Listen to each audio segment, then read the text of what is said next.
Sir ने देखा, उनके मम्मी पापा ने देखा कि आरसीएम क्या होता है और इसका ये प्रोडक्ट कहाँ से आया, और थोड़ा-सा गुस्सा होने लगे।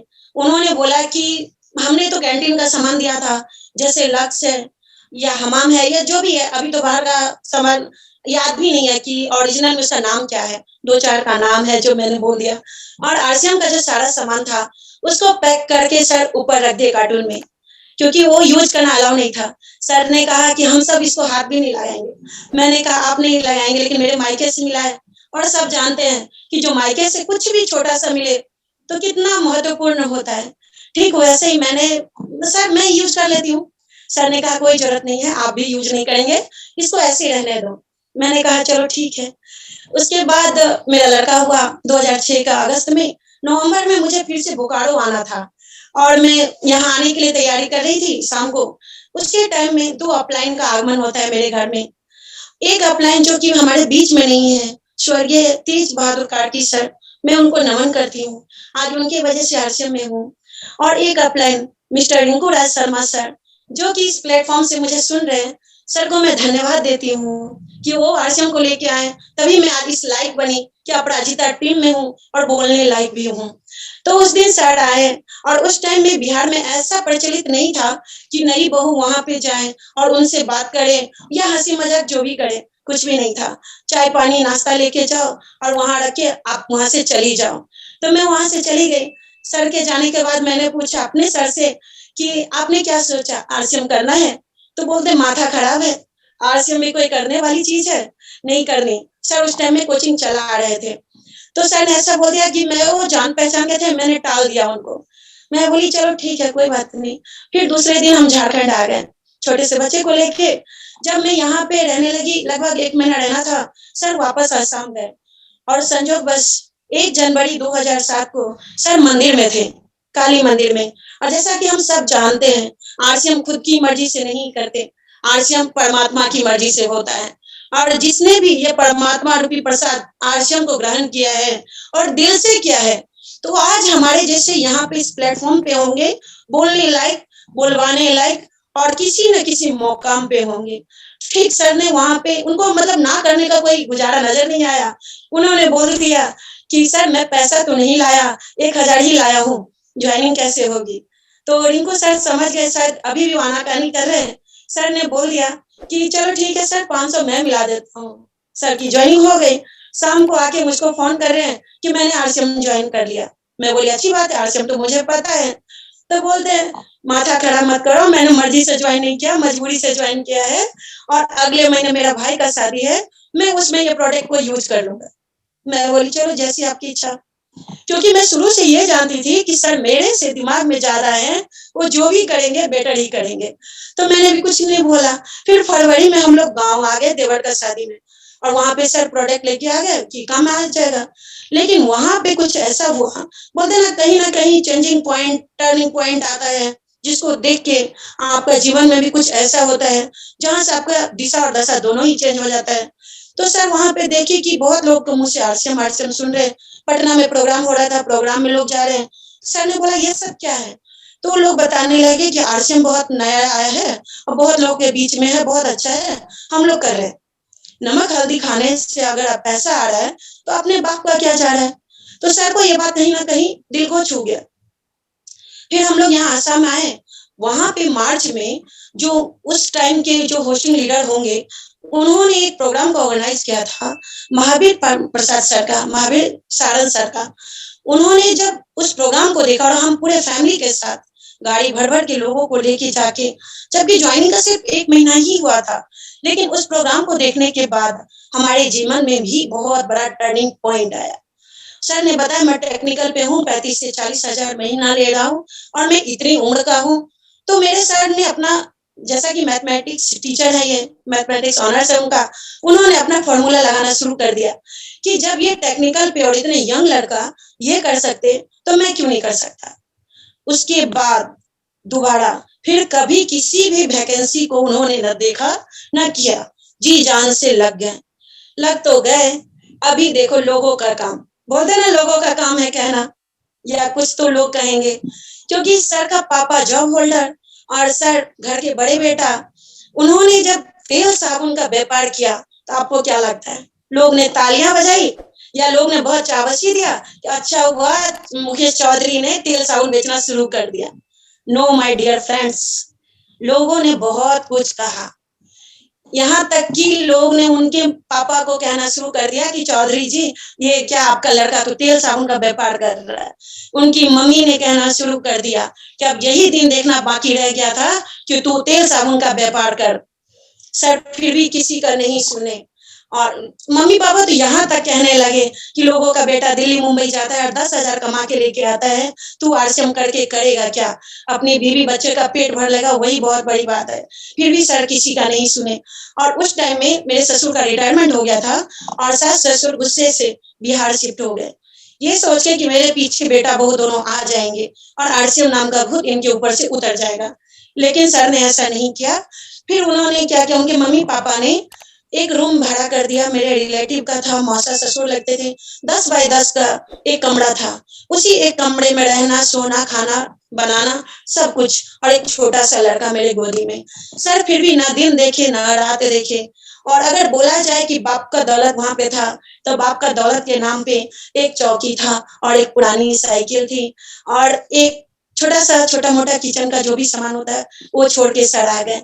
और उन्होंने क्या किया, उसी साइकिल से बिजनेस शुरू कर दिया। तब तक जी जान से मेहनत किए जब तक रॉयल्टी प्राप्त नहीं कर ली।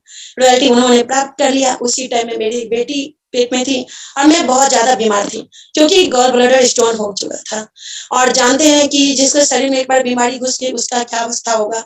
और सर का जहां भी मीटिंग होता था कभी उन्होंने कैंसिल नहीं किया, बहाना नहीं देखा कि घर में मैडम बीमार है मैं कैसे जाऊं, लोग ये कह रहे हैं मैं कैसे जाऊं, लोग ये कह रहे हैं मैं कैसे करूं। कभी नहीं बहानेबाजी बनाना उन्होंने छोड़ दिया था, क्योंकि गोल उनका साफ था, रीजन उनका क्लियर था, विजन उनका क्लियर था। सर बढ़ते गए, कारवा बनता गया। उसी टाइम में हमने वहां पे जमीन ले लिया और घर बना लिए। जब वहां पे छोटा सा घर बनाया, उसी टाइम में कुछ ऐसा दुर्घटना हुआ जो आरसीएम किसी कारण से बंद हो गया। जब आरसीएम बंद हो गया तब अब हमें समझ में नहीं आया कि हम करें तो करें क्या, क्योंकि 2 बच्चा माँ बाप ने भी बोल दिया था कि कुछ नहीं कर पाएगा। यहाँ तक कि मेरे मम्मी पापा भी बोल रहे थे कि चौधरी जी इतना पढ़ा लिखा इंसान, क्योंकि बीसीए कर चुके थे सर, एमसीए कर रहे थे, इतना पढ़ा लिखा इंसान तेल साबुन बेचता है, मेरी बेटी को कैसे रखेंगे। लेकिन ये सारी नेगेटिविटी मैं सर तक पहुंचने नहीं देती थी। सर को कभी बताया नहीं कि लोग क्या कहते हैं आपके बारे में। मैं इतना जानती थी कि सर जो भी करेंगे बेटर करेंगे, मेरा लाइफ उनके साथ सिक्योर है, और मैं उनके पीछे पीछे लग गई। मैंने कभी परवाह नहीं किया कि लोग मेरे को क्या बोलेंगे, सर को क्या बोलेंगे, क्योंकि अपने ही लोग जब सर बाहर जाते थे तो अपने ही लोग मुझे आके कहते थे तेरा पति इतने दिन बाहर रहता है, कहीं ऐसा तो नहीं किसी गलत संबंध में है। लेकिन मुझे विश्वास था, मुझे पूरा भरोसा था अपने पे, अपना सिस्टम पे और अपने पति पे। मैंने कभी उन पे शक नहीं किया, कभी उनको लेकिन किंतु परंतु नहीं किया। तो आज इस मुकाम पे हैं हम दोनों कि लोग हमें सुनने के लिए आते हैं। तो ऐसा चलता रहा।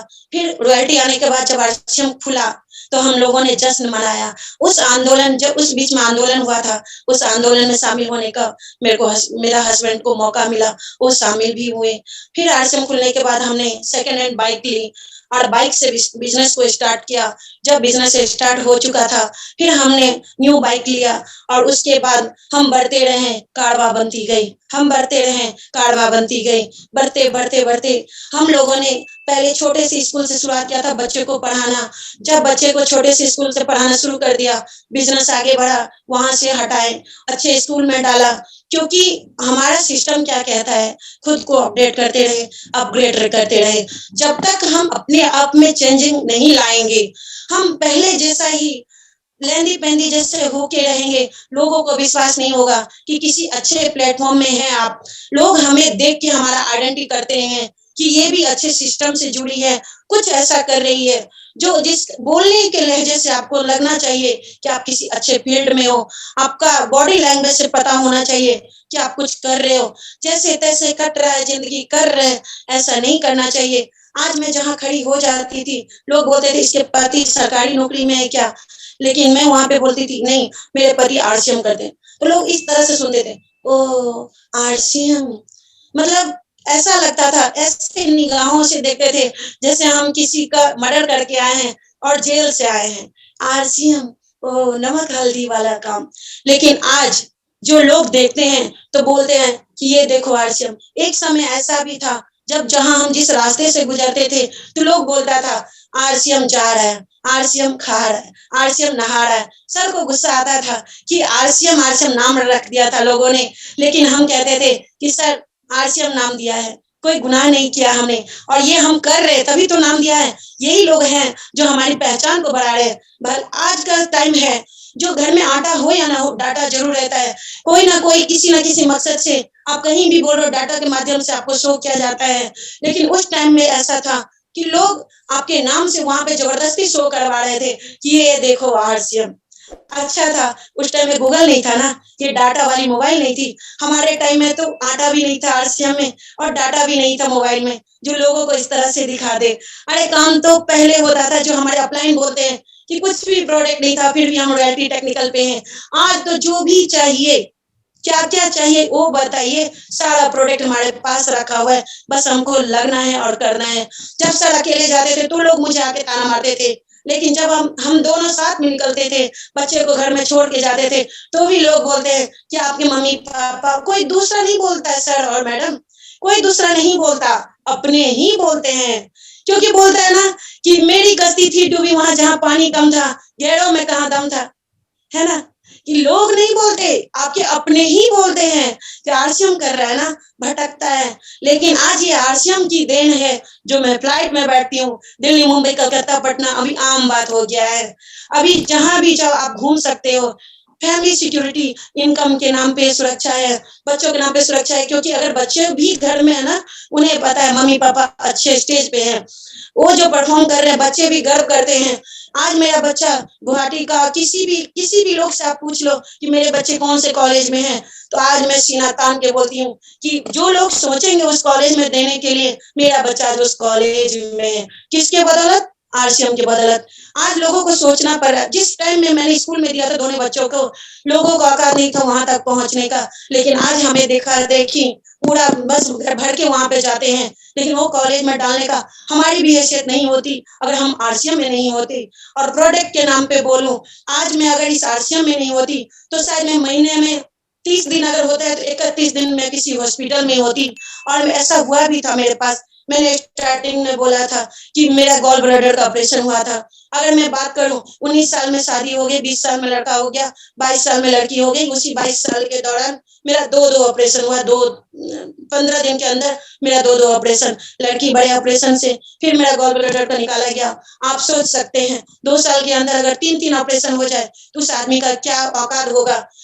फाइनेंस से तो प्रॉब्लम होगा ही होगा, स्वास्थ्य से जो प्रॉब्लम होगा किसी बेड पे लेटा होगा। लेकिन माय डियर फ्रेंड, आज मैं किसी बेड पे नहीं, किसी स्टेज पे होती हूँ, और जब मैं आज बोलती हूँ तो लोगों का रूह कांपता है कि यस ये कर सकती है, yes you can do it. मैं बोलती हूँ yes I can do it, मैं कर सकती हूँ। और मेरी जैसे मैं अपनी बेटी को बनाना चाहती हूँ, क्योंकि मैं जानती हूँ जब मैं शादी करके यहाँ आई तो मेरे को आरती उतारा गया, लेकिन वो आरती सिर्फ एक दिन का था।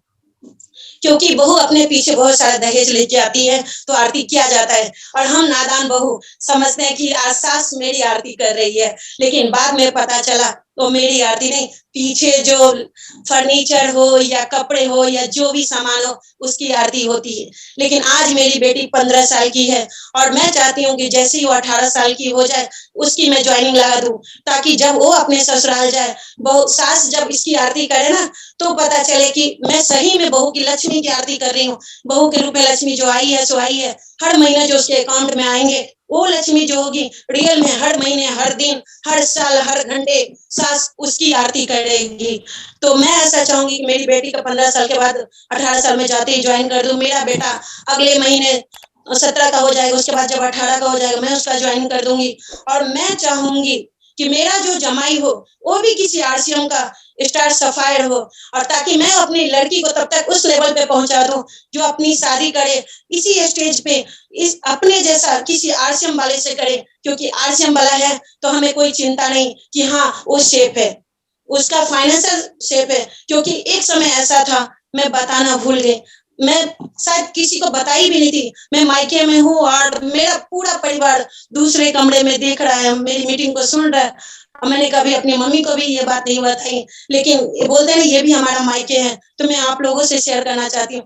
जब आरसीएम बंद हो गया था और हमारे पास इतना ज़्यादा पैसा नहीं था कि गैस भरवा सके, फिर मैंने उस टाइम में चूल्हा बनाने का ढंग नहीं था मुझे, क्योंकि मैं कभी चूल्हा पे खाना नहीं बनाई थी। उस टाइम में क्या करूँ, जब घर लिया था तो वहाँ पे पहले से किसी का झोपड़ी था, उसको मैंने तोड़ के रख दिया था कि किसी गरीब को दे देंगे। लेकिन कुछ मजबूरी, जब आरसीएम बंद हो गया, बहुत बड़ा शॉक झटका लगा था हमें, हमने उसको गरीब को नहीं दिया। मैंने 2 ईंटा को रख के उसपे उस लकड़ी भी नहीं बोल सकते, अजीब टाइप का खेर होता है, कभी मैंने देखा भी नहीं था। उस खेर से मैंने खाना बनाया, क्योंकि गैस भराने का उतना नहीं था। और बात करूँ तो उस टाइम में मेरे अपलाइन हैं यहाँ पे रिंकू सर, 5 लीटर का गैलन लेके आए थे कि सर जब आरसीएम खुलेगा और आपके पास आ जाएगा, आप रिटर्न कर देना।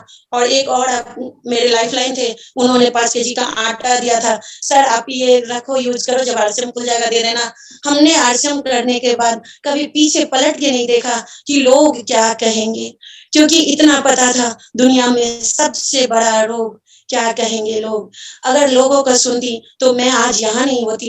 पहले बहुत सारे लोग बहुत कुछ बोलते थे, जब आरसीएम बंद हो गया ना, किसी को आरसीएम का आर भी नहीं पता था, वैसा लोग आरसीएम का पर्चा लेके आते थे घर तक पहुंचाने के लिए कि मैडम ये लो आपका आरसीएम बंद हो गया। बहुत फुदकते थे ना कि आरसीएम है, आरसीएम है, आरसीएम तो बंद हो गया, अब क्या करोगे।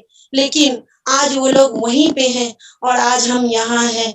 जब मैं क्वार्टर में छोटे से जब शुरुआत की थी, साइकिल सीखा था मैंने, साड़ी पहन के 2 बच्चों को घर में छोड़ के साइकिल सीखती थी। लोग हंसते थे कि चौधरी की बहू साइकिल सीख रही है, इतनी ही औकात है तो स्कूटी ले लो। लेकिन मैं बोलूं कि लॉकडाउन में लोग जहाँ पे अस्त व्यस्त थे, हम लोग मदमस्त थे वहाँ पे, घर में बैठे, जूम में बैठे, लोगों को मोटिवेट कर रहे थे, खुद मोटिवेट हो रहे थे। और मैंने, सर ने मेरे बर्थडे में पूछा चाहिए क्या, मैंने बोल दिया स्कूटी, सर ने स्कूटी ला दिया। और सबसे पहले वो स्कूटी लेके मैं वहीं पे पहुंची जहाँ पे मैंने साइकिल से शुरुआत की थी। फिर सर ने कहा अभी क्या करें, लॉकडाउन की बात बता रही हूँ मैडम, लॉकडाउन जो समझ सकते हैं, लोगों को खाने तक नहीं था। यहाँ पे हम बोलते ना कि पैसा तो आएगा, पैसा का काम है आना, लेकिन आपका विजन क्लियर होगा तो। अगर 10,000 20,000 के लिए आरसीएम कर रहे हैं तो मत करो। मैं हाथ जोड़ के रिक्वेस्ट करती हूँ, 10,000 के लिए आए हो तो आरसीएम को यहीं पे छोड़ दो। थैंक यू आरसीएम को बोलो, आरसीएम थैंक यू आपको बोलेगा, आपने यहाँ तक साथ दिया। लेकिन दूर दृष्टि लेके अगर यहाँ पे आए हो, आप अपने लिए नहीं अपने बच्चों का फ्यूचर देख के आए हो, तो टिके रहो। और तब तक टिके रहो जब तक आपको आपका मुकाम हासिल नहीं हो जाता, जो आपने गोल बना के सोचा है, रखा है।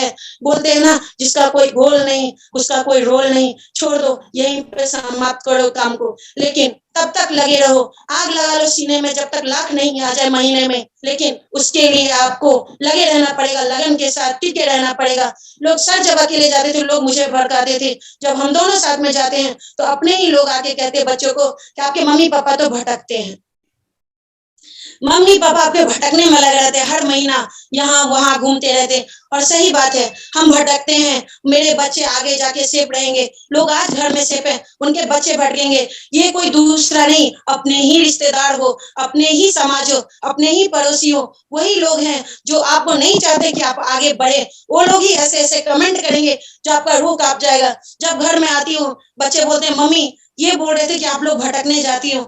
मैंने बोला बच्चों को, आप क्या चाहते हो, आप क्या सोचते हो हमारे बारे में कि हम भटक रहे हैं ना, आपका फ्यूचर को सेव करने के लिए घूम रहे। तो बच्चे जानते हैं नहीं मम्मी आप जो भी कर रहे हो अच्छा कर रहे हो। पापा को बोलते नहीं पापा आप वर्ल्ड के बेस्ट पापा हो, क्योंकि हमने ऐसा भी दिन देखा जो खाने के लिए घर में आटा नहीं था, तेल नहीं था, जैसे तैसे हमने वो दिन गुजारा।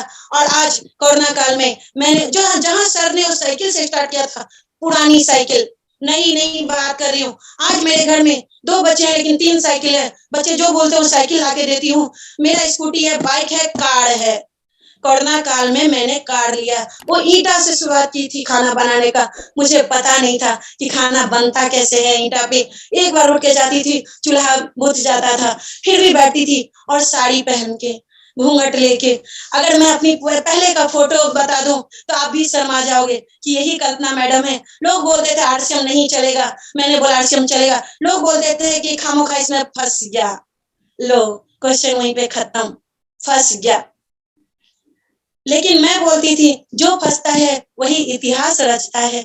आज जब चलती हूँ तो लोग बोलते थे आरसीएम चल गया। आज जब मुझे लोग देखते हैं तो बोलते हैं मैडम आप बहुत सुंदर दिखती हो। मेरी मैडम कहाँ? इसमें गलती किसकी? आपकी। आपने कभी कीसोल का प्रोडक्ट दिया ही नहीं। लोग बोलते हैं मैडम आप तो बहुत अच्छा बोल लेती हो। मेरी मैडम कहाँ?